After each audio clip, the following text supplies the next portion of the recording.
Juliet Nail, Juliet. Heather Johnson, Heather. Bob Odden, and Cynthia Sharp. I'd like to say thank Nick, of course, and the panel for coming all this way. And a special thanks to Colleen Rowley. Colleen Rowley actually started this whole thing, put it together, got the ball running, and we just kind of picked it up and took it from there. Without any further ado, I'd like to turn this over to Nick. He's our MC. And please welcome Mr. Nick Ludwig. Thank you. Okay, I don't think I need a mic. If I need one, you'll let me know, right? Okay, thanks everybody. You know, it's a sign of a very successful event when more people attend than actually RSVP'd. So I think you should give yourselves a hand. Fortunately, for those of you that thought by not RSVPing that you wouldn't get on some sort of a list, I apologize for that. You're going to be on a list. Most of you, of course, are already on the list. Okay, really quickly, let me tell you the genesis. Take 30 seconds to talk about the genesis of this, because really, Colleen Rowley, 2 weeks ago, we learned that William Binney was going to be in Chicago, and Colleen said, do you think you could get a group if he made a side trip up to Minneapolis or to Minnesota? And of course we said, I think we could. And so that was the start of it. And so we hustled and put it together really quickly, and I'm very pleased about this. We also thought that this panel discussion idea would be a great idea. That let's get some discussion going, both from some of our local people asking questions of Mr. Binney and back and forth, as well as questions from you. You'll see on your chairs, right, there should be a place where you can write and ask questions. If you have a question, write it down and then pass it to Heather Johnson. Heather, she's waving.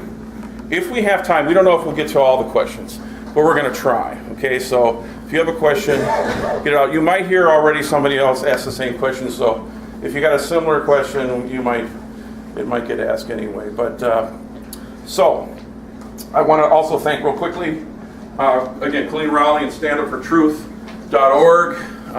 Ross, where's Ross? He's at the bar. He's at the bar. Oh, there he is. I was at the bar. Yeah, right at the bar. Thanks, Ross.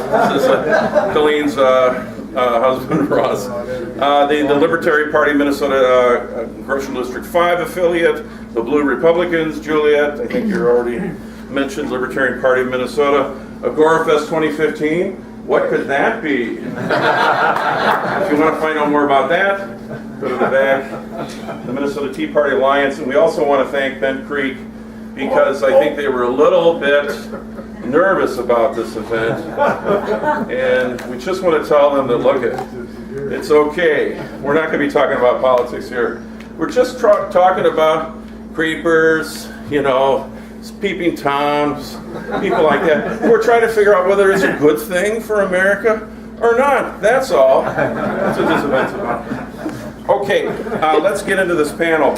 We've got, besides Mr. Binney, we also have our moderator is Tony Stiles. And Tony is from Nebraska, but now you've come up, and are you now a Minnesotan? I have no idea what it takes to be Minnesota. You're there. You're in. Right. You'll have some regressiveness. I guess. Right. It takes about 40 years to really be Minnesota.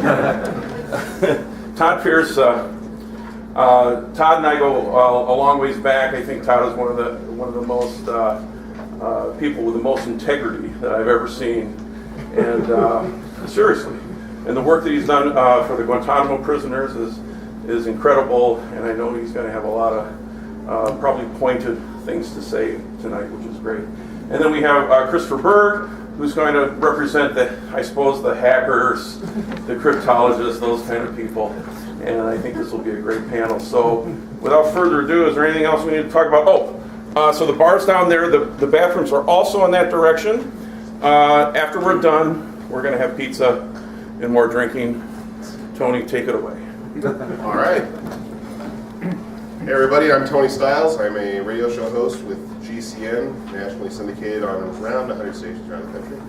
and I am here to ask some questions evidently. And I'm going to get right to it. In the words of Bruce Jenner, let's cut the small stuff.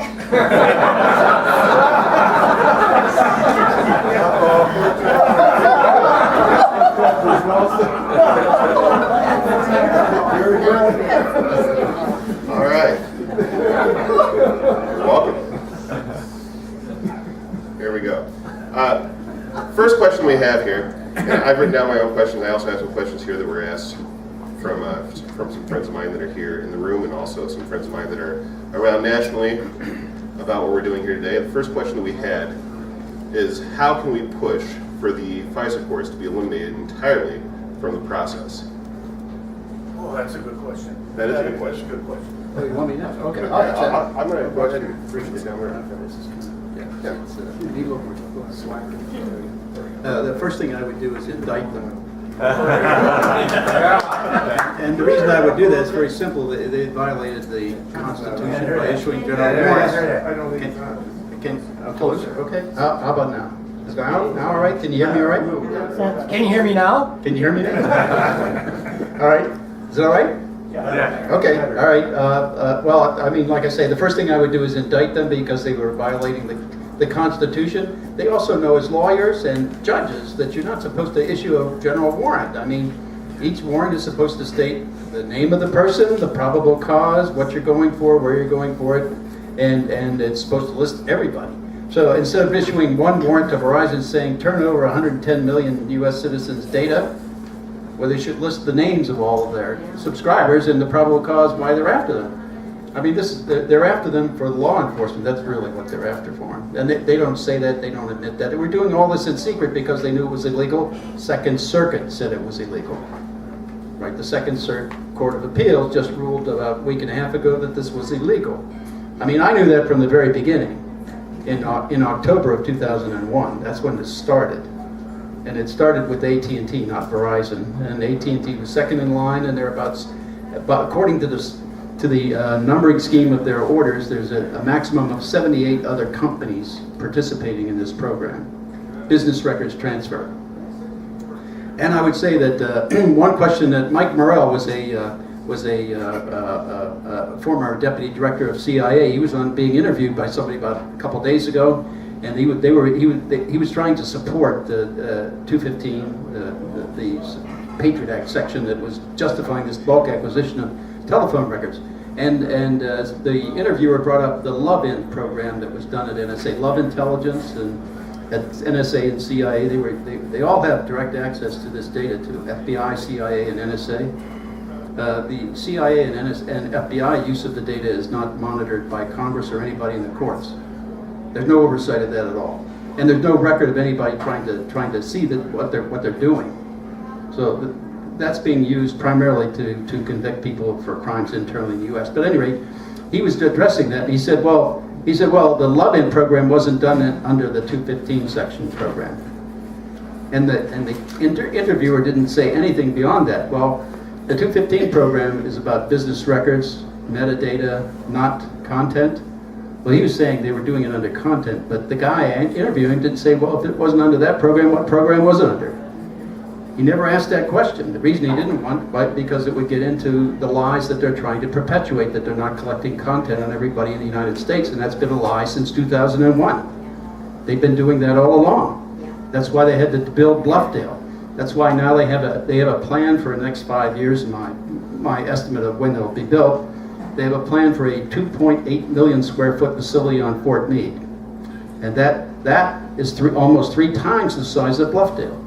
That's because they're planning on Bluffdale being filled in about 5 years. But the only reason we know about that is because anytime they want to do a building like that, they have to submit an impact statement on the environment.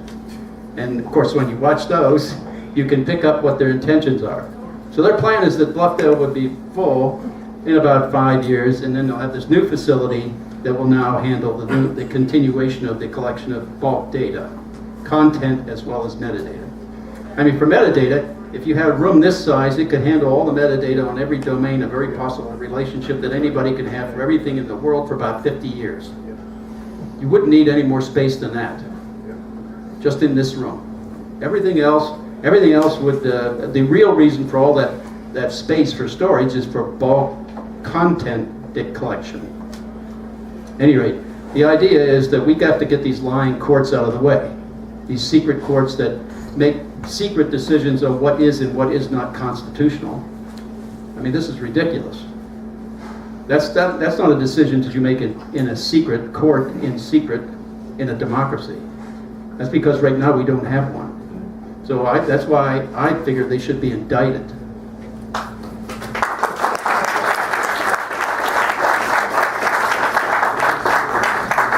All right, I'm going to pass this on down to my right. Yeah, go ahead. Absolutely. I don't have much to add to what Bill just said. I agree with him about indicting him. I'm going to make a recommendation for a book before I go any further, Lords of Secrecy by Scott Horton.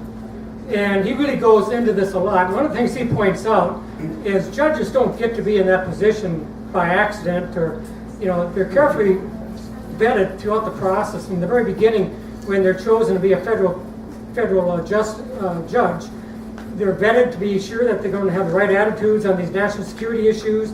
Another book I'd recommend is National Security and Double Government by Michael Glennon, who actually worked for the National Security Council for a number of years. And he argues, and I agree with him, that we have the sort of the Madisonian government that we vote for, and that appears to be the one that's representing us. But then we also have the Trumanites, that he calls them, coming out of the post-World War II National Security Act that created the National Security Agency and the CIA, and that they become such an entrenched bureaucracy within our government on national security issues that they fundamentally have taken over foreign policy, development, and all these other issues that go to maintaining security, supposedly, which includes keeping track of all Americans. And they've got the judges in place that are pretty much going to go along with them because they've already been carefully vetted.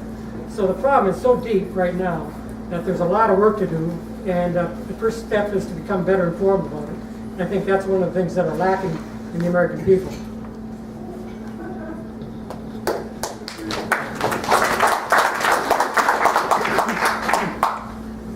One thing I'd like to add is, as William Binney was saying, a lot of the times when the government wants to get information on us, they go to a handful of large corporations, AT&T, Verizon, your ISPs. One of the things that's allowed the FISA court to become so powerful in what they can obtain from us is all of this data is now centralized. There's a handful of large companies that we all have to do business with. For instance, I would guess that most of you here have cell phones, and you're probably on one of the 4 major carriers. So it's easy for FISA just to say, okay, we want to requisition the records from, say, AT&T, and they've got a large portion of the population. So I think part of the thing we need to do as well is move towards decentralizing the system as much as possible. And that would hopefully help remove some of the power of the FISA courts. Wonderful. I have a follow-up question to ask you, Bill. Can you name, you said 70-some, I think 78 companies that were in the process. Can you name some of those for me? Let me say, I don't know the specifics of it, but I just made that estimate based on the serialization of the order issued to Verizon in the second quarter of 2013. See, that was order BR 1380. So it was the Business Records 2013 80th order. So that what they're doing is issuing an order to each company independently so that none of the companies know all the other companies participating. So each company gets their own little order. So it started out with AT&T. I'm sure they were the first ones in the pit because they were the first ones participating in October 2001. Then it got Verizon, should be number 2, next biggest one. That's Fairview Program and Stormbrew Program in the upstream collection process. That's those 2 companies. So I figured order number, this was the second quarter of 2013. So order 1 and 2 was AT&T Verizon quarter 1. So order 79 and 80 is AT&T Verizon quarter 2, and the others are made up of the numbers in between are all the other companies, maximum, if you assume that all those orders are issued to companies. So you can't have any more than 78 companies participating at that time. That was 2013. There may be more now, but that also includes things like banks, anybody with credit card things, any of the banking systems or any of the credit unions, things like that, anybody with a large population of data and that the NSA wants. Also, some of the internet providers may be in that, with in the PRISM program, for example. So it may be a part of that too, but also probably involves other international or multi-country corporations that cross boundaries, go to Europe and Asia and Africa maybe.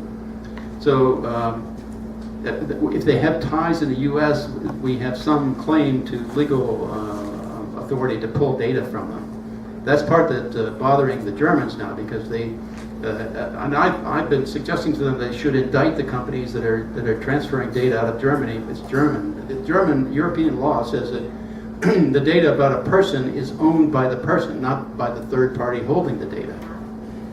So in other words, if a third party wants to transfer it to somebody else, they have to ask permission from the person to do it.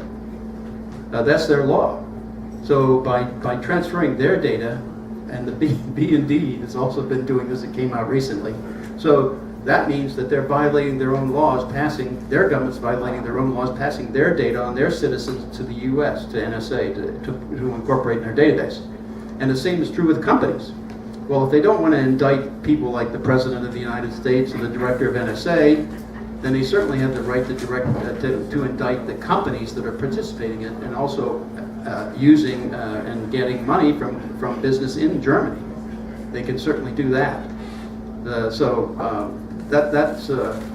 I can't tell you exactly who it is, but it's virtually anybody. It would also include people with travel, like airlines, manifests, things like that they want to collect on people traveling. And I'm not sure of all the things they want, but they certainly want any kind of data on anybody so they can build a basic profile of people. And my view is that's to assemble that information so they can have population control, just like they did in the Soviet Union and East Germany. I mean, even now, the Russians are now mimicking what NSA is doing. Their program is called SOAM. I don't know how to pronounce that in Russian, but they're looking at NSA and saying, gee, now we need to do that because they're doing such a better job at monitoring the population. Let us do that too. So we originally learned that technique from the Stasi and the KGB. Now we picked it up and took it in orders of magnitude further, and now they're looking at what we've done and say, gee, we have to keep up with them, so let's go do that. Now the Russians are picking up from us. So it's circulating.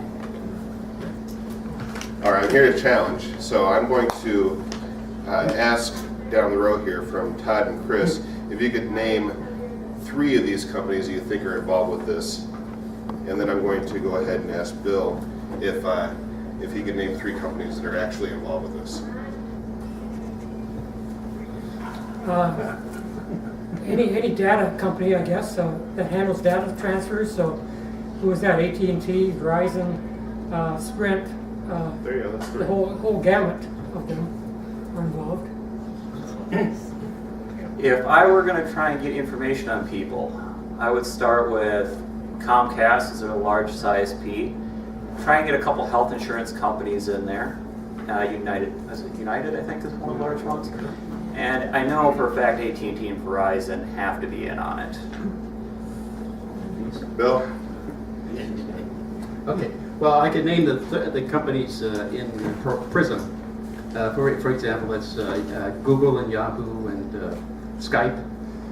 That's 3, but there's another part of this. You see, there's the front door acquisition of data that they use for PRISM. That is that when NSA comes in and asks them to give them data, what they didn't know, of course, was that their lines between their major data centers was also unilaterally tapped by NSA secretly. So they didn't even know those taps were occurring. That's because NSA didn't want just little bits of data, they wanted everything they had. So that when they transferred data from their data centers one to the other, NSA got it all. So that included foreigners, US citizens, everybody.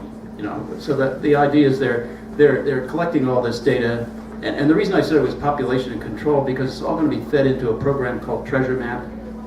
If you put down NSA Treasure Map as a query in Google, you'll get that and be able to read about it. The objective of Treasure Map is to map the location of every device everywhere in the world, 24 hours a day, every minute of every day, where you are and when you're there. So it's like tracking everybody. Now, I estimate that that's a maximum of 4 billion people, because there's only about 4 billion people using phones and emails.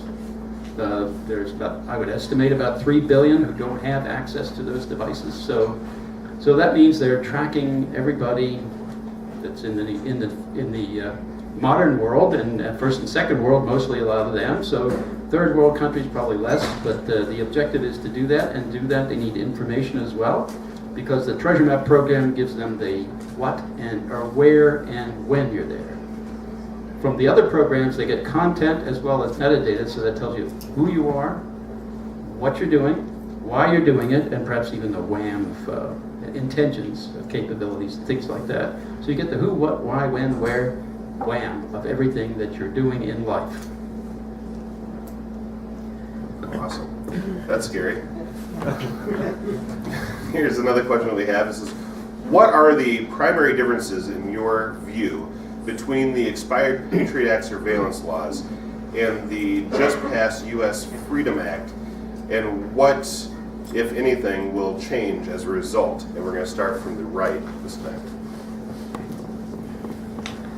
Well, my conversations with Bill Binney over the last year or so, he's pointed out that there's so many different authorities that are used for gathering all this information that, and then I know I've heard this from Bill first, but then just the other day, a law professor whom I respect came out with an article pointing out that even with Section 215 being invalid, there's still all the authority under what the government is claiming is actual authority to continue doing everything that they're doing. And going back to an executive order issued in 1981, which is also the basis for the government saying that we have authority to assassinate American citizens. They use that as that part of that argument, and pretty much giving totally dictatorial powers to the president acting as commander-in-chief. And so they don't really need, a lot of this legislation I think is more for a facade to present these programs as legal, when in fact they're doing them regardless of whether or not there's legislation, statutes permitting it. So I think that's one of the first things people need to become recognizing here is so much of this is done regardless of legality or illegality. These agencies have come to believe that they're the only thing standing between us, or at least that's their claim, and perhaps a nuclear weapon going off in the United States. And so they always frame the argument that we have to balance security against rights, constitutional rights. When in fact I say and meaning implying that, and of course security outweighs the Bill of Rights and human rights, civil rights. But in fact, I would say they get that the opposite. The whole point about the Bill of Rights, and I'm going off on a little bit of a tangent here, pardon me, but the whole point of the Bill of Rights was to provide the largest expanse of minds being applied to a problem, especially in national security. And so we don't want to have a centralized decision-making authority like the Soviet Union did, Nazi Germany did, coming up with great schemes to maybe invade Russia, until you get to Stalingrad, or maybe to go into Afghanistan like the Soviets did in the 1980s until you get destroyed and have your economy broken down. But instead we want to have a wide variety of people coming to these decisions and judging them more wisely than that. Now we've gone the way of the totalitarian states. We've centralized decision making down to a few people such as the head of the CIA, NSA, and a few others who've really become the central planning committee, you could say, for national security and foreign policy. And that's where the real danger begins. And why do they need all this information? Well, again, like Bill has always said, population control. I'll probably get into this a little bit more, but it's really the techniques that you would use as if they were running a counterinsurgency against the American people and the world. Tracking everybody, and part of counterinsurgency is to human mapping. You gather intelligence by whatever means, so that you can basically draw a map connecting everybody to whoever else they may have connections to, so that you can look and say, well, Bill Binney knows Todd Pierce, and Todd Pierce has said something wrong, therefore there must be a conspiracy there, whatever. And that's the danger. We're adopting totalitarian techniques of population control, and that's the real purpose. We haven't seen it go as far as it can go, but who's to say who will be president, say in another presidential term from now or two? The whole point of the Bill of Rights, the Constitution, was to prevent that sort of situation from even developing, and now we've created the conditions where it's almost inevitable. That pretty much covered everything that I was going to say. One thing I will add is I haven't seen I say it was the caveat, I haven't seen the version of the Freedom Act that was passed, but originally one of the safety measures they claimed to have was that they would have the private companies storing the data and the NSA would have to go through them to get it. I don't know if that's still preserved in there. I believe it is. And if it is, the main change... Retroactive immunity and proactive immunity. The thing is a moot point. But there is something very important to point out about this, is that one of the major changes would be that the private companies could now profit more from collecting and selling your data. For instance, Sprint, we know for sure, has what's called a law enforcement portal. If you're in a law enforcement agency, you can actually log into their portal, request information on a customer, and it automatically charges the department that made the request. So if these companies are storing your data, the NSA most likely will have access to a similar portal, and they will just be automatically charged when they come pull information, and therefore these large companies now are incentivized to collect and store your data, and they get a nice piece of the profit.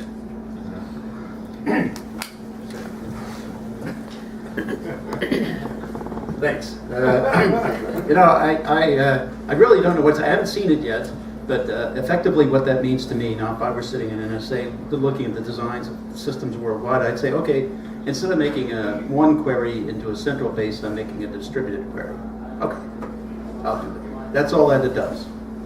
Right? It makes it a distributed query. In fact, the system we set up were based on distributed queries because we had many storage sites around the world. So it didn't make any difference. So effectively, there won't be any change until we do a very simple thing.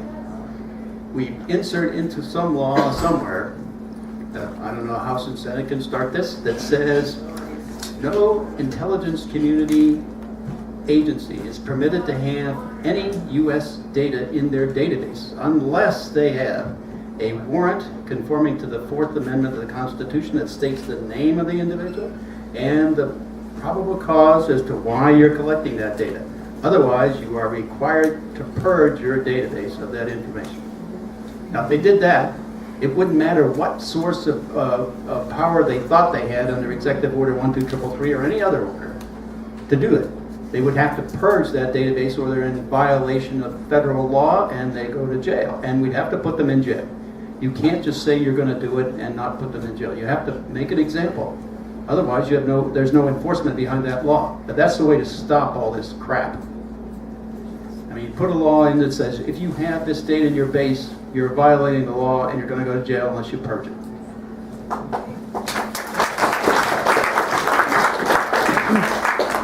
All right, I do have one that came in on my phone from a personal friend that is a congressman. He asked me to stay. He asked me to keep his name quiet, but he wants to know. The NSA will probably know. He texted me back. It's cool. But it's to explain what the treasure map is, and then I took a couple notes saying what and when, and what are the limits and the timeline on such a thing as the treasure map. I'm going to go from left to right this time. Well, actually, I'm just going to put this towards Bill because he probably knows about it, and then we're going to go over here from there. My understanding is that treasure map is a fairly recent program before 2013, of course, and that they were only capable of doing a few tens of millions of people simultaneously now at that time. So given the rate of progress, you would expect that they should be at several hundred million, maybe a billion by now, and their objective is 4 billion. And it's really a pretty simple thing. It's a matter of indexing data against attributes of devices, which then map to people. And so you can then compile and index all of the GPS from your cell phones or any location from cell towers or positions in the net that you access points things like that. You can all index that just to the attributes of the device, which in turn maps to the person. Okay, and if you accumulate that over time, then I can say from this time to this time, map out where this person has been. Right? And in fact, I can look at it and say, okay, this person is in this room at this time. Give me everybody else in this room. So then I draw a little radius of maybe 100, 200 feet and say, give me the location, anybody in this location in this GPS database. Plus, the other aspect of it that I saw anyway was that you can use then the location of everybody, these 4 billion people in the world, to start to make things like face recognition workable. The way you do that is very simply saying, okay, I know you're at this location at this time, here, this and here, this and here, and how many of those locations do we have video at that time? So then if I pull out, say, 3 locations with video, then I would say within, a couple of feet at this point, that's where you are in all these videos. What face is in common in all those videos at that time? Because if you try to use face recognition, like for example, they try to recognize my face in the city of Minneapolis. How many people live in Minneapolis? Right? However many that is, 1 million maybe? 3 million? 3, 4 problems. Okay, if I try to recognize my face out of 3 million, the algorithm will say there's a certain probability of this match being correct.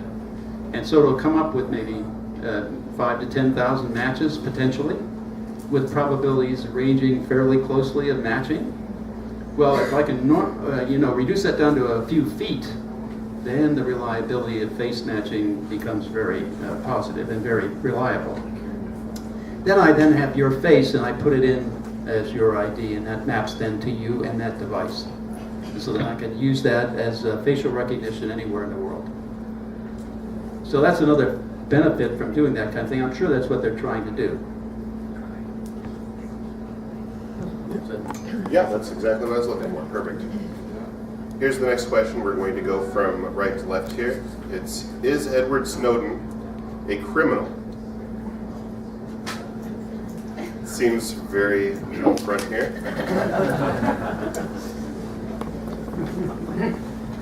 No, he's not a criminal. He should be a hero to the American people. We have a Constitution created with checks and balances, and one of those checks is the free press. What's supposed to be a free press, and as we know, pretty much the press has gone along with everything these days. And the only way you're going to hear any real information is find a website that carries something about Bill Binney or a few other people. So the last line of defense, constitutional defense, I would say, is whistleblowers, and that's why we passed whistleblower protection laws, and that we don't support or don't enforce. So no, Snowden, and the same with Chelsea Manning, they came across information of illegality by our government, and they revealed it. And here's the thing: so many people, knee-jerk reaction was, well, they told the enemies this and that. For example, in the case of Manning, and then somebody too about the Abu Ghraib prison. Well, guess what? The enemy has all this information already. They've got anecdotal information. They knew what was going on in Abu Ghraib. The only people in the world who didn't was the American people. And the point was, what Abu Ghraib was doing, it was acting as a combat multiplier for the insurgents. It wasn't helping us, it was helping the other side. And that goes to the whole problem with centralizing these decision-making authorities in such a narrow body of people, because typically the military is taught to think very narrowly. The CIA has picked up on that, and they don't have a very expansive way of thinking. So they can only think, well, charge that hill and take it. They don't think of the consequences afterward. What's on the other side of the hill? Is there an ambush? All these other things. What's going to be the effect on the people? And that's exactly what happened to Abu Ghraib. So we by getting that information, we were able to stop those things taking place there, and actually to elevate ourselves a bit, in spite of all the harm. Whereas if we had continued on without getting that information and never fixing those problems, it would have just given more and more of an incitement to the insurgents, costing more and more American lives. So we should be thanking these people for saving American lives and not condemning them like the government likes to do.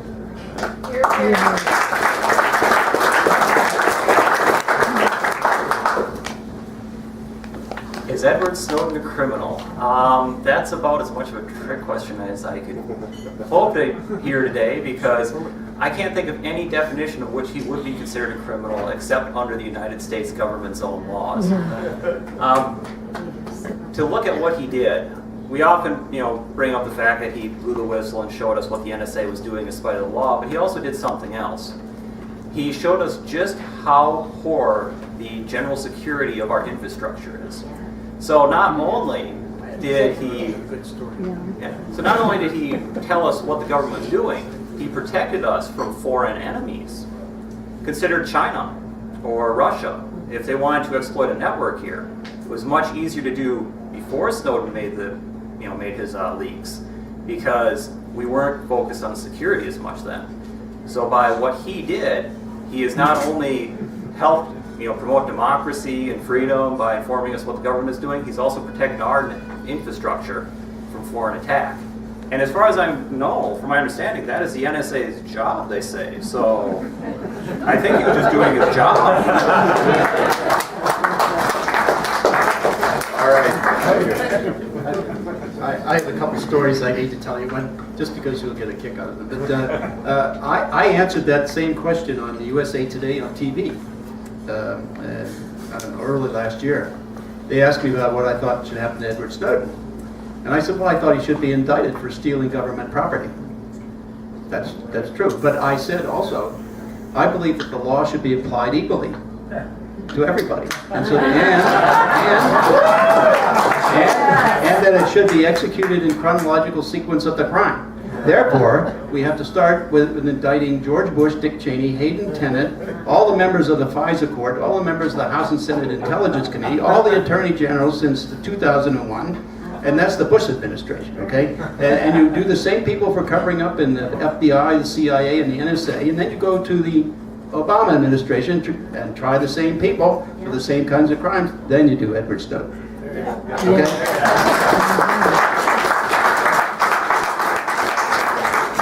I mean, he did steal material, but all these other people have committed treason. They're the ones who committed treason. They're subverting the entire Constitution of the United States. That's treason. That's against the founding principles of this government. Right? And the other story I wanted to tell you, which I thought you'd like, has to do with security and networks. In 1991 and 92, somewhere in there, Dr. John Taggart and I proposed that within NSA we put together a means of monitoring the entire worldwide network of NSA. And everybody on it and what they did as they did. Well, we'd be maybe 50 milliseconds behind, but we would be able to recognize who was doing what, where, and when across the entire worldwide network. And we lasted a month and a half with that suggestion. We ended up with two groups opposing it. One were the analysts. They said, you mean you're going to watch me? I don't want you watching me. I'll do my job, you do yours. These are the NSA analysts watching everybody else. I thought that was funny. Anyway, then the other group opposing us were the managers of NSA. I mean, they said, you mean to tell me you could see where I move money from and to? Yeah. You mean you could see what programs are succeeding and which ones aren't? Yeah. You mean you tell me return on investment? Yes. You mean Congress can look at that? Yes. You're not going to do that. Okay? Well, I killed it right there. So we lasted a month and a half. But that's because that meant they had no oversight whatsoever of their network and who did what on it. And that's why Snowden could do exactly what he did. So could I ask a question? Yeah, go ahead. I'd like to ask of Bill. Just that, I don't know how many people have really heard Bill's story and the other people that he worked with and how he came to notoriety. Could we just Point of a gun. Could you just give us a little background, perhaps?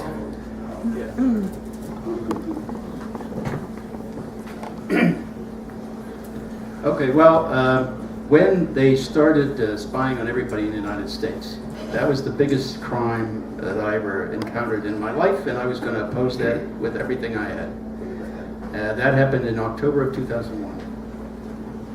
The second week in October of 2001. Because the programs I'd been developing were dealing with mass data, and we had filters up front so that nobody's data got collected unless they were relevant targets, and we knew it was a focused attack on data to pull out data about people who were doing bad things like terrorists and dope smugglers and things like that, people who were targets, known targets, and with probable cause. And or anybody associated with them or in near proximity of a social network with them, or other kinds of rules we were preparing to implement, like if you used a cell phone in Afghanistan or in the mountains of Afghanistan or in Inmarsat or things like that, satellite phones in that area, we are going to look at you because of a high probability you're a terrorist, okay? Or the similar kind of thing, if you're in the jungle of Colombia and you're using a satellite phone or cell phone and, you know, and we pick you up, we're going to look at you because it's a likelihood that you're either a member of the FARC or a dope dealer.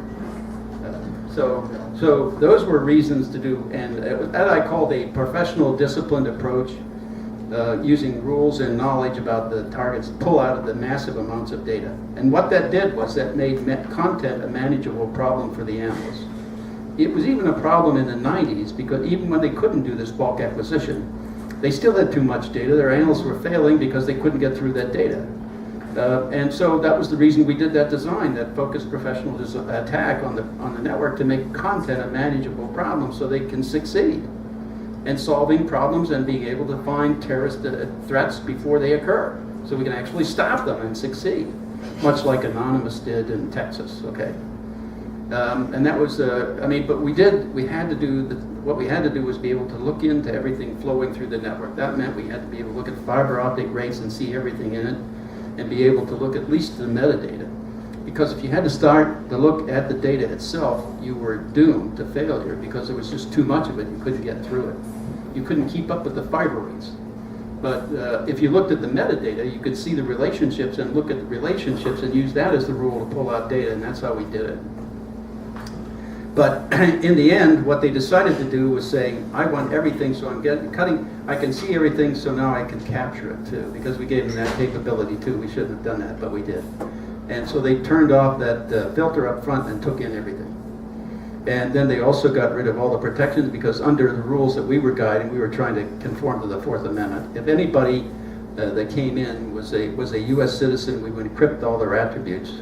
In other words, if they were talking to a bad guy, we would encrypt their attributes until we could show probable cause. And when we could show probable cause, then we could target them. That's according to the Fourth Amendment and according to the FISA law too.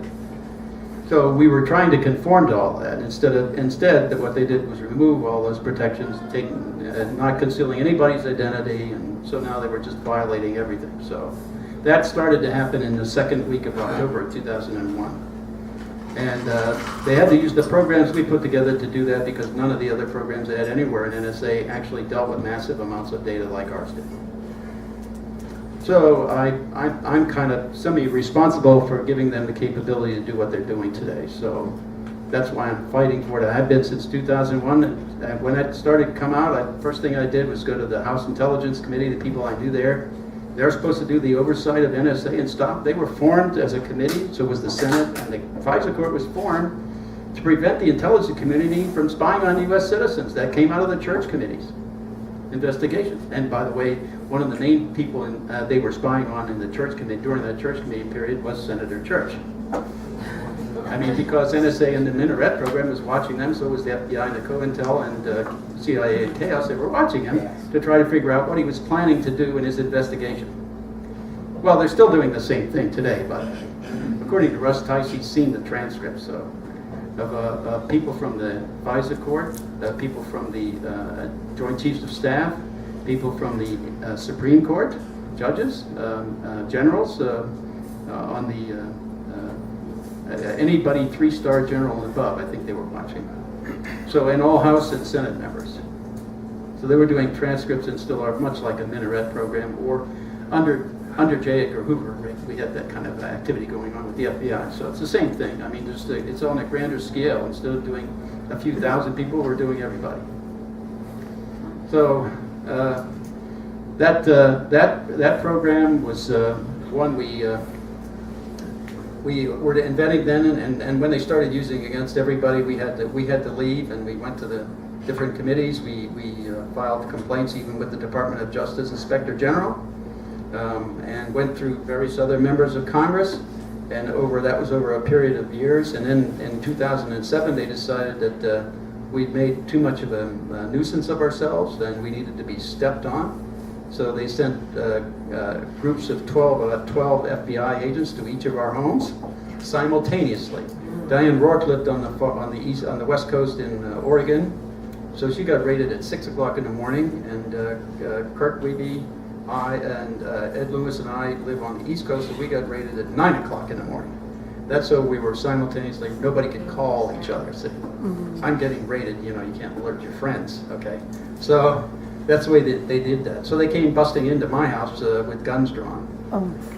So they were pointing guns at my son, pushed him out of the way, and then came upstairs to where my wife was getting dressed. They pointed guns at her, and they came into the bathroom where I was getting out of the shower and pointed a gun at me. So, of course, I didn't understand why they were doing it, but because I'd been cooperating with them for about 3 months, they were asking me all kinds of questions. I was telling them everything I knew about who's involved in Thin Thread, because they were looking at the New York Times. The principal was looking at the New York Times expose of the warrantless wiretapping program in 16 December of 2005, I believe that was.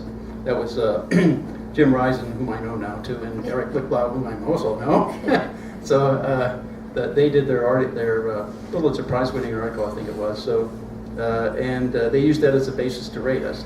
But it was really the DODIG complaint that they were doing retribution against us. They also were afraid that we would go to the Senate Judiciary Committee, where Attorney General Gonzalez had just testified and not told the whole truth about the spying programs. They were afraid we were going to do that, because we go to them and tell them, because we had a record, kind of a consistent record of going to committees and congressional people and telling them the truth, and they didn't want that out. So they wanted to threaten us with the FBI and guns and stuff like that. Well, it did me anyway. And I guess the point was that I started getting mad at them when they were there. Okay, because I knew why they were there. I mean, it wasn't too hard to figure out. These people were transparent. Okay, the only one who was cleared for all these programs was the special agent in charge. Paul Marek was his name, and he was the only one who was cleared for the Stellar Wind program. Which I called. I did my test when I first started meeting you. Enjoy this. They called me to talk to me about this people who knew about this program, and I said, oh, this was my test of them. That's, were they cleared or not for this program? It was a test that I had to have. That I had to know that they were cleared. They said they were, but that didn't mean anything. Okay. So when they said, do you know anybody who knows about this program and all that stuff, and then I said, oh, you mean cosmic fart? And I waited for the reaction. Right? It took about 3 seconds or 4 seconds for this FBI agent to react. Oh, then I knew he was cleared. Okay, because the Stellar Wind program I referred to as cosmic fart. But he understood that. So that was my test of him. Okay. So, but I mean, I had been cooperating for 3 months with them before this started, and then after the raid, when they were there, I said, so you guys were sent here by somebody outside the FBI. And by the physical reaction of all the agents, except of course the guy in charge, I could tell that I hit it right on the head. Because it's like you watch people and see their reactions, it's like you caught the kids with their hand in the cookie jar, right? That's the kind of reaction you got from them. So I knew I hit it right on the head. And then they started telling me things like, questioning me, saying, tell me something that will implicate someone in a crime. Okay, so that means I'm supposed to determine what the crime was, right? You shouldn't be here, is what. That's right. Exactly. Well, I got back at them. Okay, I'll finish this stuff. So after they said that, I said, well, I didn't really know anybody or anything that would implicate anybody in a crime. They said, I think you're lying. Well, that was the wrong thing to say to me. Okay. When they said that, okay, I know what the crime is. George Bush, Dick Cheney, Hayden Tennant went through this conspiracy to subvert the entire Constitution. Here's how they did it. I went to the Stellar Wind program and what it did, what information they were taking in from what companies, and how they operated and manipulated and displayed it. And all the other agents in this that were sitting around there listening weren't cleared for this program. Oh. Okay, so they weren't cleared. I knew this. See, I'm causing him a problem. All this guy could do who was cleared is look at the floor while I was doing this. Okay, that's the only thing he could do. I'm reporting a crime to him, okay? They're under obligation to research and investigate that crime. But they were here to cover it up. That was the point that they were doing. So that's how I was telling the other agents what was happening and why they were there. Well, you know, of course, the head agent can't let them disperse. I mean, if they go away and start talking about that, hey, you know what I heard today, you know, you can't have them doing that. So he had to have a huddle outside with the cars. They couldn't go. He had to pull them all together and say, now you guys can't talk about anything you just heard. I know what he said. That's what he had to say. And then he said, you have to come see me tomorrow morning because you have to get cleared for a program. Once you're cleared for the program, you can't talk about it. So I informed them of what the program was, and they weren't cleared, so now they have to be cleared. So now they can't talk about it. So that was the problem I created for them. And from there, after the raid, they, over the period of a couple of years, through 2009, about 2.5 to almost 3 years, they 3 times attempted to indict us, all of us, the ones who were raided, on false charges. Well, each time I was catching them with I had exculpatory data, and each time they thought they had it, right? But we had friends and we shared things, so they have it too. So that when they took it and left with it, we asked for it back, and we got it back from our friends. So that's the best thing about sharing. You can never, it's like backup, or it's a backup system for your data. So then they did that, and then the final time was in 2009, late 2009. They tried to indict us on a conspiracy charge. They said we met at the Turk Valley Club. Now what we were doing there was trying to formulate or put together a group of a corporation to attack Medicare and Medicaid fraud. You know, they actually give 30% finder's fee on anything you save the government, and since they have a 60 billion loss every year, we thought we could make up to 20 billion a year. Save the government money and save us money, right? So, you know, the potential was there. Anyway, and we had good ideas on how to do that. Not the stuff that they were doing, duplicate billing. Now, we were actually going to pick out fraud. So, when they said that, they were going to charge, our lawyer told us they were going to charge us on that and indict us and get the conspiracy charge on us. Why? We started wondering how can they do that when they've got all this data about us. They knew what we were doing there. This is a false charge, of course. They were trumping up and fabricating evidence to put us in jail. That's what they did to Tom Drake. That's what they did to us. So, but I had the data because I got it back from the friends. We had other people there who weren't involved in NSA at all. We were going to draw them into this program too, and of course we shared everything with them. So that when the NSA or what the FBI took all the data away from us, thinking we didn't have any of the exculpatory data, we called them up, say, give us back the data, will you? And then we got it back. So then that was all the evidence of malicious prosecution. Okay, so I said, how can I get this information across to the DOJ lawyers that I'm going to charge them with this when we go to court under their indictment? Well, I thought for a minute. I said, okay, Tom Drake's phone is tapped, I know, by the FBI. So I'm going to call Tom. I'm going to read across to him all the evidence I've accumulated on malicious prosecution of the DOJ lawyers. And so I did that, and I said, Tom, at the end of it, I said, Tom, tell your lawyer that we intend to indict them for malicious prosecution when they take us to court with this charge of conspiracy. And I said, and then I just hung up.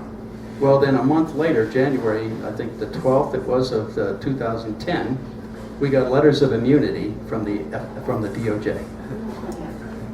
So that went away rather quickly, and our lawyer never knew what happened because I never told him what I did. Okay. Because I said, why should I tell my lawyer? He doesn't know anything anyway.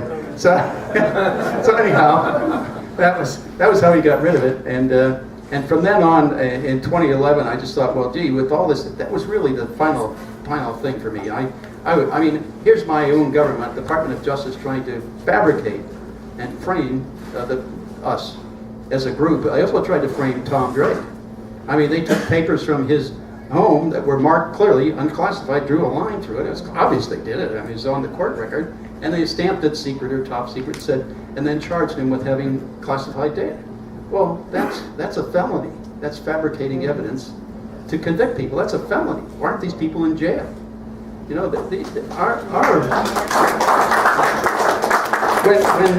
When Dick Cheney said we're going to go to the dark side, he really meant it, and we really did.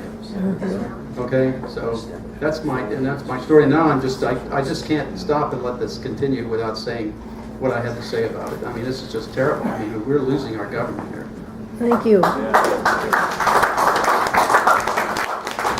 All right, to keep this nice and brief, I'm going to quote Kim Kardashian after her wedding vows and saying, let's make this short and sweet. We're going to move on to the next question. I'm going to ask from right to left in 2 sentences. 2. How can we push for corporations to not be considered to be people?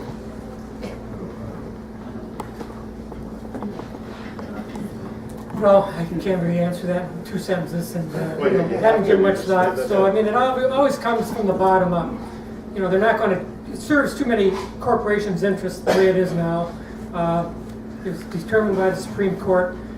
It's only going to change when people really get genuinely involved and not just think that these problems are coming from President Obama because he's a Democrat or President Bush because he's a Republican, but begin realizing that the system of government, not the system of government, but the way it's being enacted these days is the problem. And we need to correct it, and it's only going to be done with the exercise of democracy to the utmost, and get serious about it and gather information and realize that how many people benefit off this. I'm gone beyond my 2 cents. But one final thing.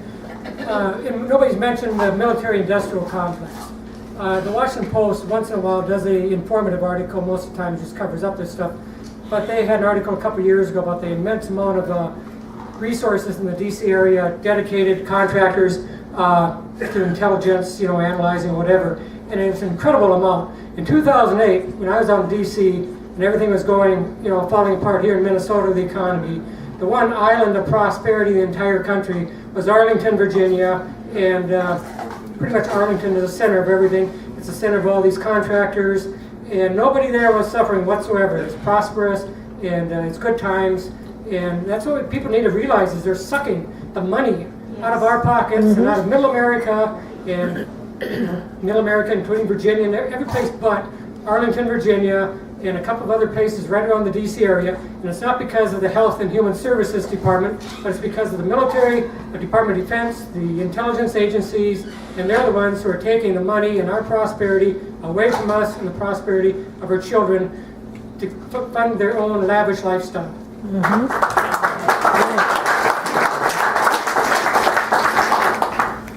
I'll try to keep this in 2 sentences. So, do the corporations control the government, or does the government control the corporations? Yes. They feed off of one another. Their power base is based off of one another, and the only way I foresee getting rid of treating corporations as a people is you have to get rid of both. 2 sentences, right? Okay, 2 sentences. Todd is right. I agree with it.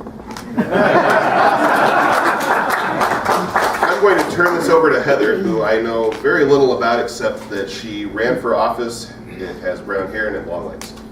So let's go to her, bring her up here, and we're going to go to the next portion of this. Yeah, go ahead and give her a round of applause. She's a great girl. Very smart.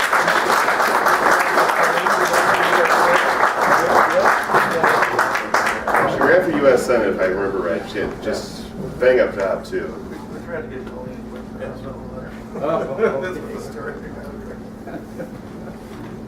Thank you.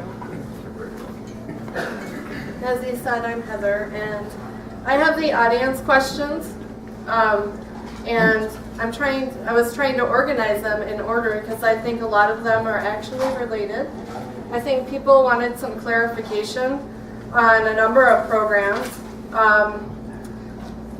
considering PRISM, Stellar Wind, Trailblazer, Thin Thread, the FISA Amendments Act of 2008, CGAD, DARPA, the Teletech Holdings, Executive Order 12333. I really feel a lot of these are related. Can you elaborate on that? And how...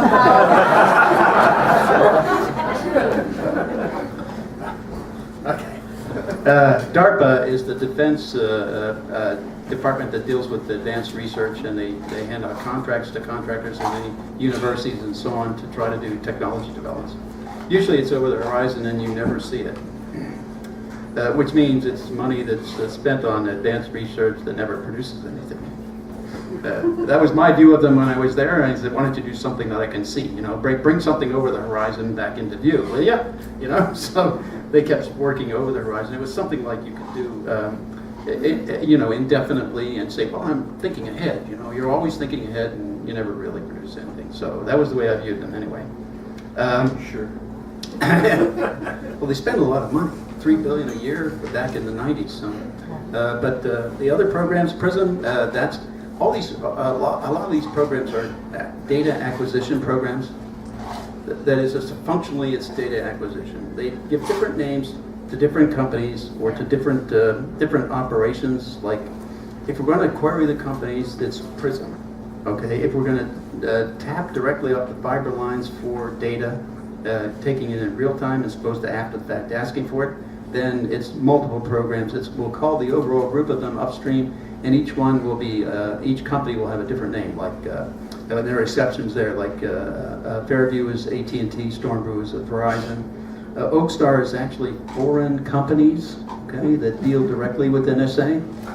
Okay, and some of them, the only one I knew was the Polish one, and then they subnamed that one. It's called Orange Crush.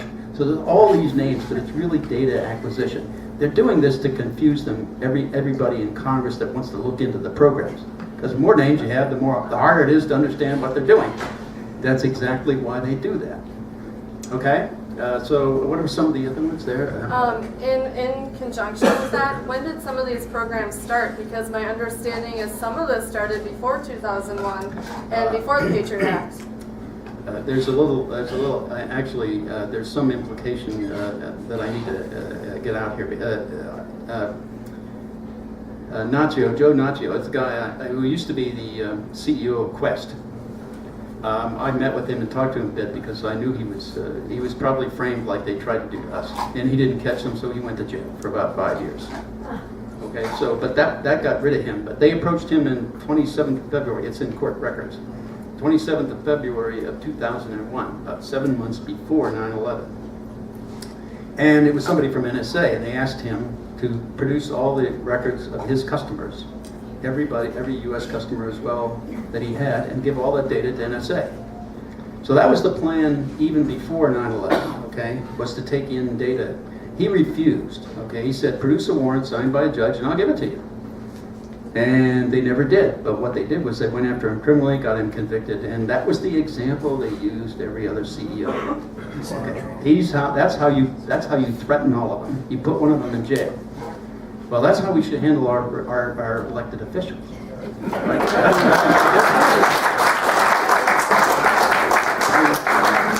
They've obviously been committing these crimes. We need to put them in jail. I blame what's happening now on Jerry Ford. Why? He pardoned Richard Nixon. Richard Nixon he was indicted and he was going to go to court for the crimes that the Minaret, COINTEL, all those programs, the programs that are exactly similar today, except they're on a much larger scale. If you read the indictments against Richard Nixon, they're the same things that are happening today. But we haven't indicted anybody. We haven't impeached anybody. We should have impeached them all and indicted them. So, this is how the government dealing with people. This is a totalitarian state you're talking about here. This is like the Gestapo or the SS or the Stasi. This is not democracy. Some of the other ones? Somebody wanted to elaborate on the privacy compacts of the TPP, TTLP, and the TLSA, so-called trade agreements. I really don't think I'm competent to answer that one. I can't really, maybe somebody else can? Or? Touch very briefly on some of it, but not much. Okay. So the main thing a lot of these trade agreements are covering that I've seen has been intellectual property law, namely trying to get copyrights, held in this country to be enforced in foreign countries. And honestly, if you look at the entire, how they're being negotiated, they're keeping the entire agreements in secret. They won't actually release what the agreements say for public scrutiny. And that right there should be a big red flag to everybody.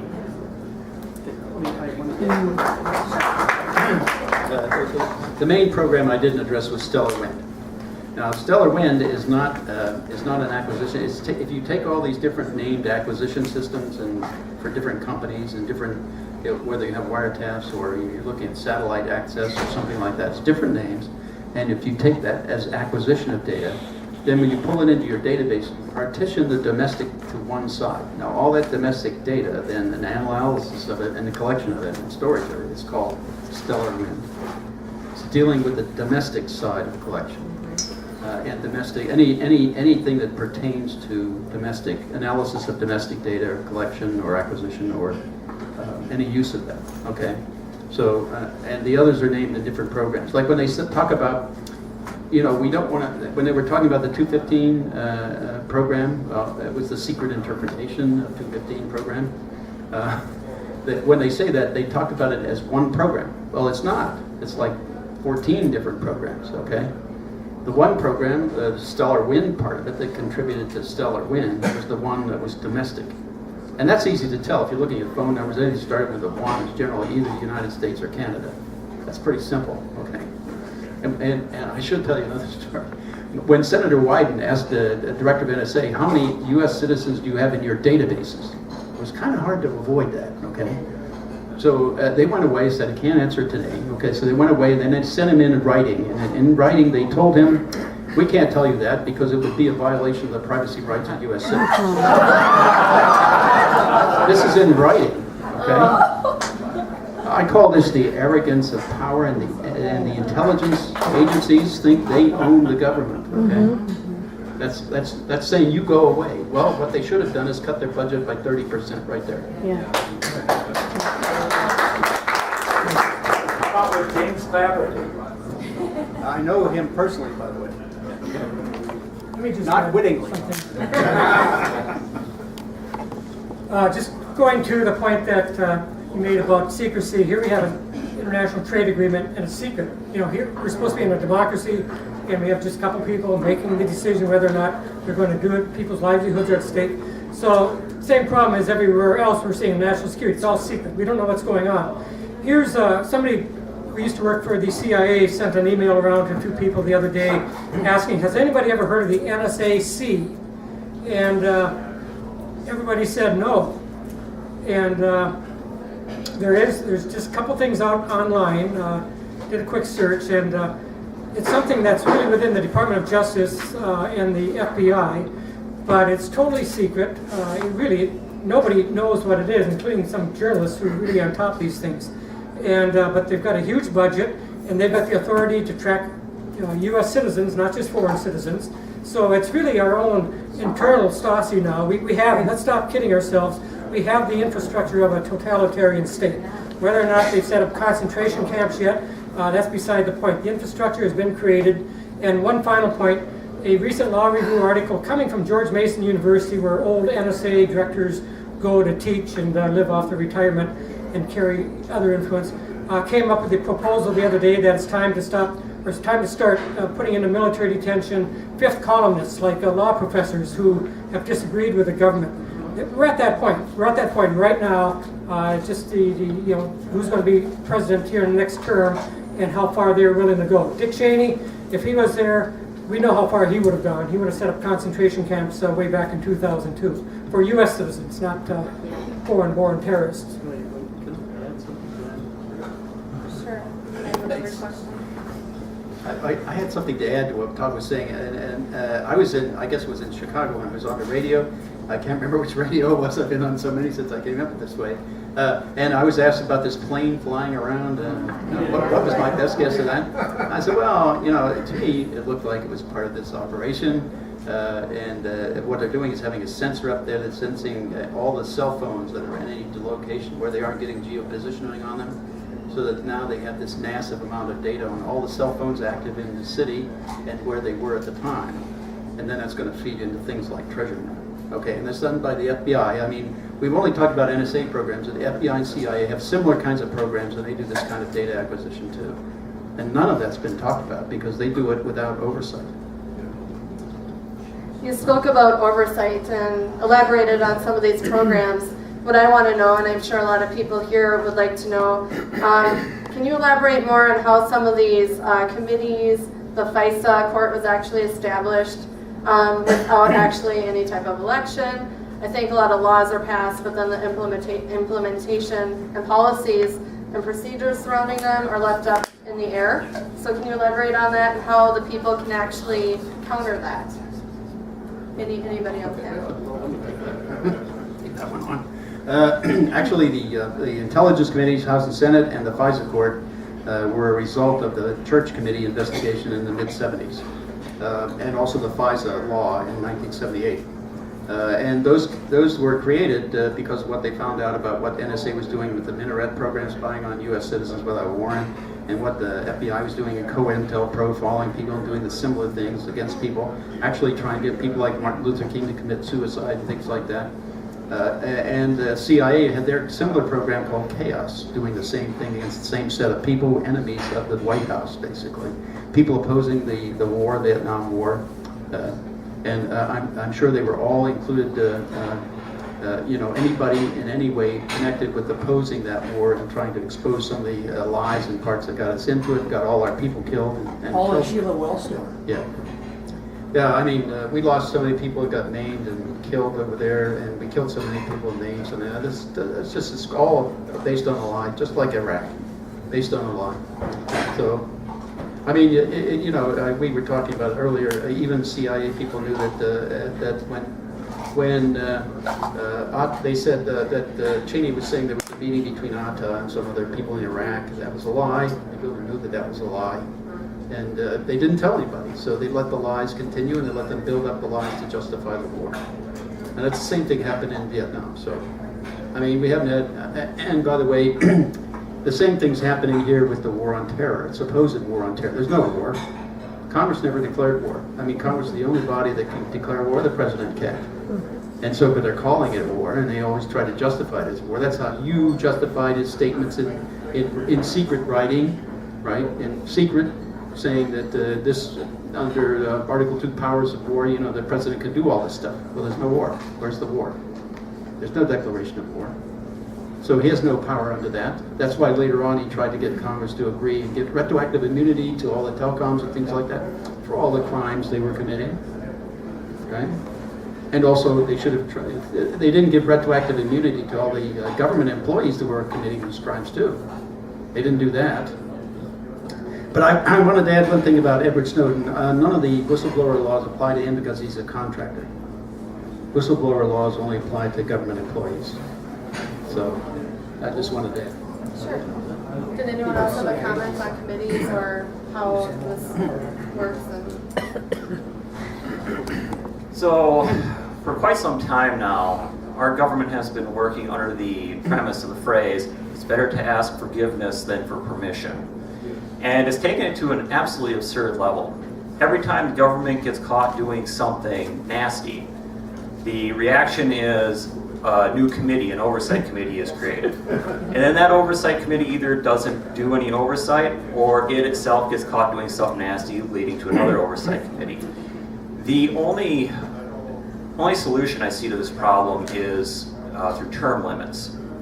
Now, I'm not thinking limiting the number of terms somebody has, but mandating 2 terms. And with apologies to anybody who's in office in here, you have to understand these are drastic times. But I believe that all elected officials at the federal level should have a mandatory 2 terms. 1 in office, 1 in prison.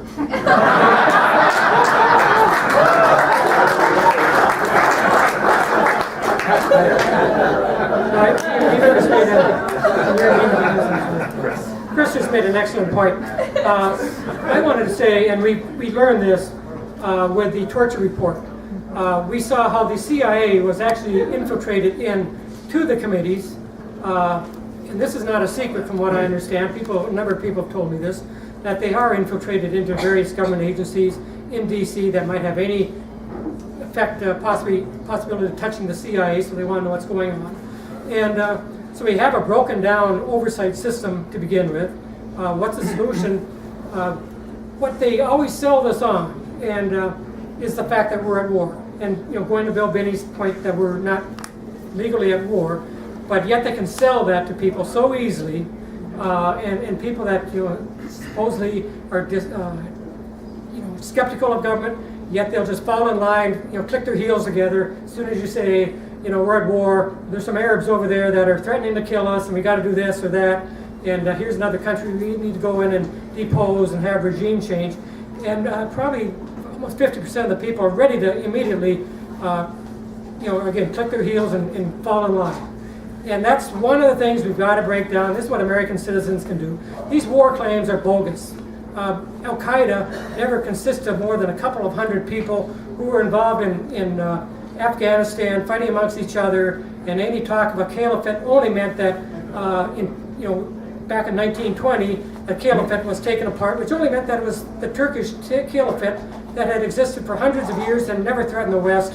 Something that we easily lived along with, and no different than the Vatican, but it's been exaggerated into by Islamophobes into this threatened, second coming of the Nazis. So you got to begin looking and listening with skepticism to these fanatics, because that's the only way you can describe them, who are trying to tell us that, yeah, the Muslims are coming and we got to all get to the shore and with our guns because they're going to invade any minute. It's a bunch of BS. And we need to, until we get away from this permanent, here's a term they're using now, persistent war. The state of persistent war, meaning, yeah, this one might end, but there's going to be another one right around the corner, so let's just get used to it. I mean, I've actually seen articles saying that. We got to break that system down, because that's what allows the military-industrial complex all of its immense profits. They pay for think tanks in D.C. to keep promoting wars, and that's the first place to start. Until we get out of this war paradigm, we're not going to break the stranglehold that the military-industrial complex has on us. So that's the place to begin.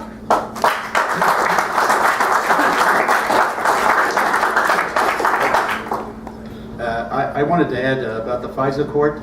The FISA court is appointed by the Chief Justice of the Supreme Court.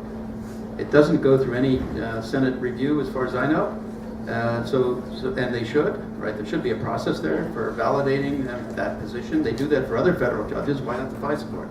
They are selected from federal judges who are in different courts. They call them, I mean, every time they talk about them, they talk about judges, Article 3 judges. But what they're sitting on is a court that's an Article 2 court. It's not an Article 3 court. There's no, Article 3 courts require opposing positions and arguments going back and forth, and the judge adjudicates with using the law and the Constitution between the arguments. That's an Article 3 court. The Article 2 court is on the 6th floor of the Department of Justice, and here's the government side and no other side. And there's no argument. All they have to do, they can't. Even Judge Reggie Walton said that when he left the court after Snowden's exposure of the general warrant, came out and said, well, we don't have any real way of really following and verifying what the NSA or any of the intelligence community agencies tell us. And it's exactly right. He has zero capability to do that. That's why I was advocating that hackers should be hired to represent the Congress and the courts, Article 3 courts, not this makeshift Article 2 court, and be authorized and cleared to go into any government agency anywhere and look at every database they've got and everything they've got in that database and verify every process that any of them are using and look at what all the analysts have as tools to work with on their desks and see how they're operating and what all data they're looking at so that it can verify what's really going on. There's no verification process now. Trust but verify, the only thing they can do is trust. The other thing I wanted to say was I had my own suggestion as to how to fix this problem. The shortest version was 3 regiments of samurai one night. Okay? The other version said, let's have an Article 5 states constitutional convention, and where we change the entire rules for electing people to go to Washington, and we randomly pick from the phone book. Every we won't do any worse, okay? We can't do any worse. Right? I mean, plus you get a bunch of people who are honest, most of them anyway, so that's certainly different. And then you get a bunch of people who want to balance a budget because they have to at home, right? So they'll have an idea how to balance it. We don't have that now, right? And then you'll get a bunch of people who want to work together to solve a problem, most of them. So you'll get a Congress and a Senate and a White House that will really want to do something for the people. And then no lobbyists can lobby them because they're not going to be there next time. 2 years later, they're gone. The new group's in. That's true. That's true. Civil service, right? Good idea. That's exactly what it was intended to be. You know, public service by the citizens of the country.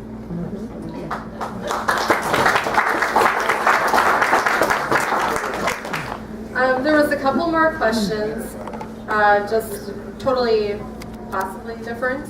What do you think about Jim Comey, Robert Mueller, and the 2004 resignation from the FBI?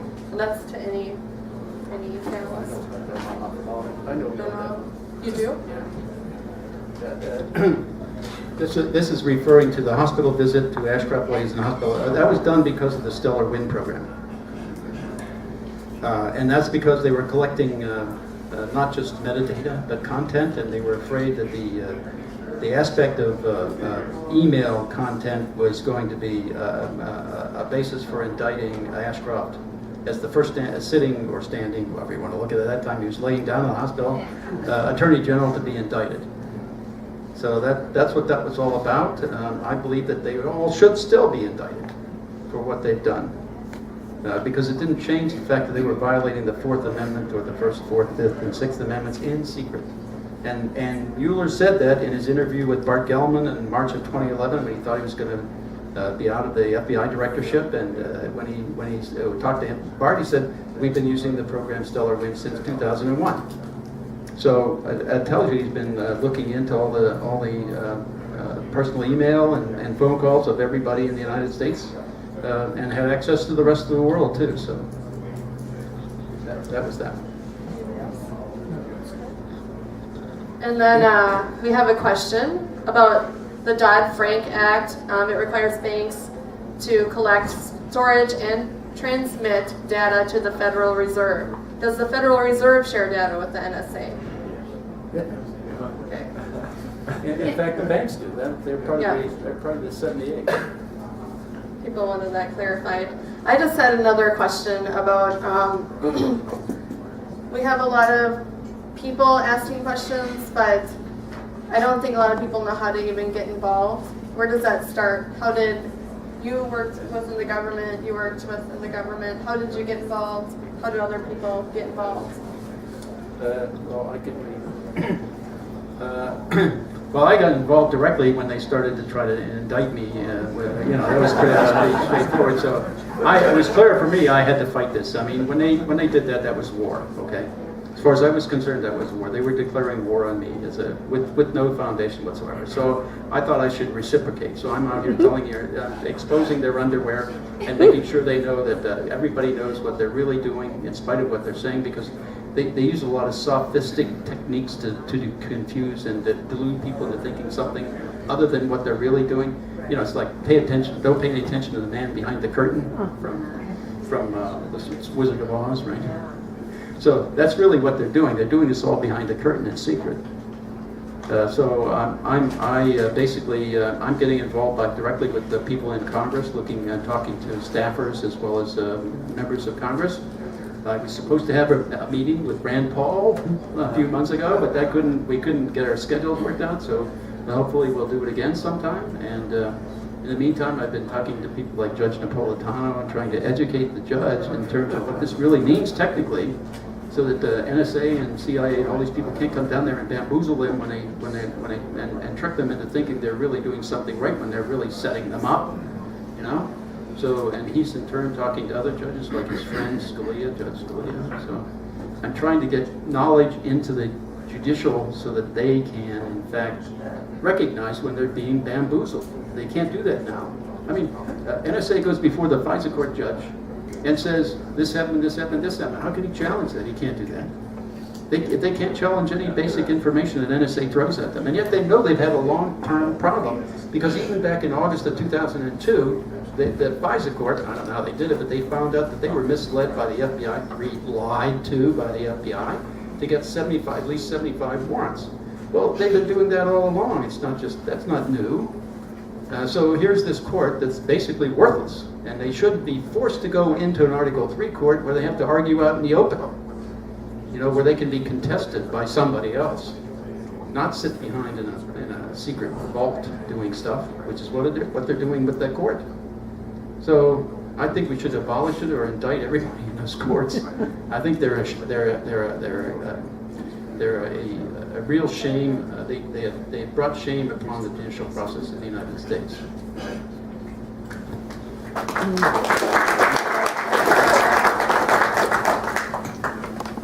So the question is how to get involved? Yeah. So just quickly on myself, nothing exceptional about myself. I wasn't even, to my credit, I was not a lawyer until my 40s. Before that, I'd been on active duty for a while as an Army reservist, as a computer technician, worked in construction before that, went to law school in my 40s and got commissioned as a JAG attorney. I ended up retiring as a regular Army officer, but becoming a JAG attorney, just about the time the Kosovo War was starting, I started reading antiwar.com, and that'd be one of the things I'd suggest, like Bill just said, you need to inform people, and to have informed people, you have to have information.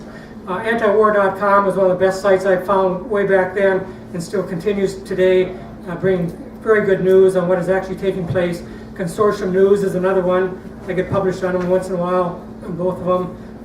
The Ron Paul Institute. I'm not a libertarian, been a Republican, been a Democrat. I've shed all that partisanship, because that's not the problem. The problem is the partisanship, because it covers up the fact that the government is out of control. It's not the parties. So we need to realize that it's the government, not the parties, that we need to be pointing fingers at. So anyway, when 9/11 come along, I was on active duty as a JAG attorney out of Fort Snelling, and it was really apparent that we were going to go way overboard on this, and so anyway, I just kept tracking things. We picked up all the people, and